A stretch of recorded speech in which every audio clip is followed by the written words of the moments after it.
দর্শক, রাঙামাটির আরো খবর জানাতে আমাদের সাথে সহকর্মী উচিংছা রাখাইন যুক্ত হচ্ছে।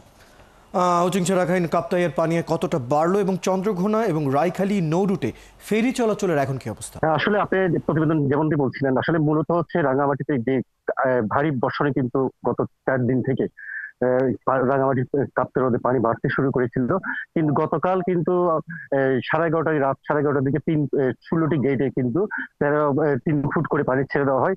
সেই কারণে কিন্তু বিশেষ করে আজকে সকাল থেকে কিন্তু যে চন্দ্রঘোনা রায়খালী ফেরি আছে, ফেরি পারাপার সকাল বন্ধ ছিল।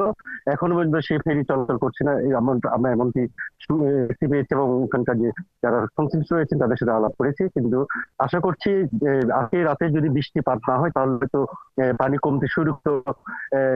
হয়তো যেহেতু হচ্ছে কাপ্তাই বাঁধের পানি ছাড়ার কারণে কিন্তু স্রোত বেশি হওয়ার কারণে কিন্তু ফেরি চলাচল করতে পারছিল না। সে কারণে হয়তো আজকে যদি বৃষ্টি কমে, হয়তো স্রোত কমে গেলে হয়তো আগামী সকাল থেকে কিন্তু ফেরি চলাচল করবে এমনকি মানুষ প্রত্যাশা করছে।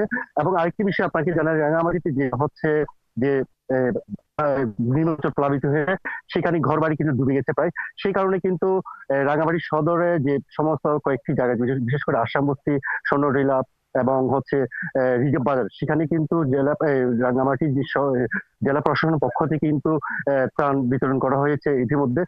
একটি পরিবারকে 10 কেজি চাউল হরে 3.5 টন ব্যক্তিত্ব বরাদ্দ দেওয়া হয়েছিল এমনকি আমরা জানতে পেরেছি। তবে অন্যান্য যে উপজেলাগুলো রয়েছে নিম্নাঞ্চল প্লাবিত, সেখানে কিন্তু ত্রাণ বিতরণ যথাযথ ব্যবস্থা নেবে বলে জেলা প্রশাসন থেকে আমরা জানতে পেরেছি। ধন্যবাদ উচিংছা রাখাইন, বেশ কিছু তথ্য আপনার কাছে জেনে নিলাম। খবর আপনি রাখতে থাকুন। দর্শক, আমাদের সাথে যুক্ত ছিল রাঙামাটি থেকে উচিংছা রাখাইন, জানছিলাম সেখানকার সর্বশেষ খবর।